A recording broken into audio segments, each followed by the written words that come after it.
Менин есімім Аружан. Менде жүктілік болды, ол жүктілік түсік болды. Ол қаралғанында маған киста деп айтты. Ол кистаны алып тастау керек деп айтты. Мен келістім, кистаны алып тастады менен. Бірақ менде ол кистамен бірге менде бір яичнигімді алып тастады. Содан менде бір яичник қалды. Ол яичникпен әлсіздеу болса көтеру қиындау деп айтты маған.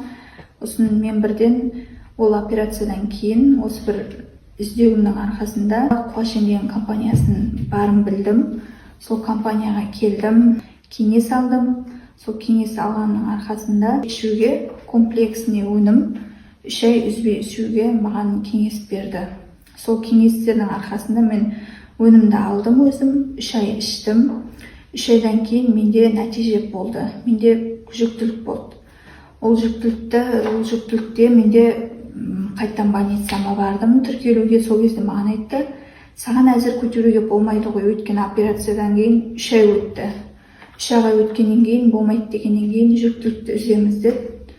Мен ол кезде жүктілікті үзбеймін деп өзім айттым. Жүктілікті үзгім келмейді деп өзім өтініш жазып бердім де, осы бір қайттан Қуашен компаниясына келдім. 3 ай өнімдерді алдым.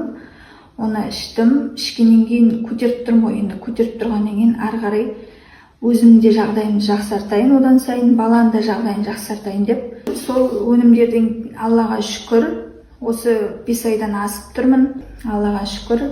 Бірінші Алла, екінші осы бір Қуашен компаниясының арқасында, өнімдерінің арқасында, үзбей ішуімнің арқасында. Барлығы Аллаға шүкір жақсы. Осы бір өнімдерінің арқасында бір Қуашен компаниясына үлкен рахмет айтамын.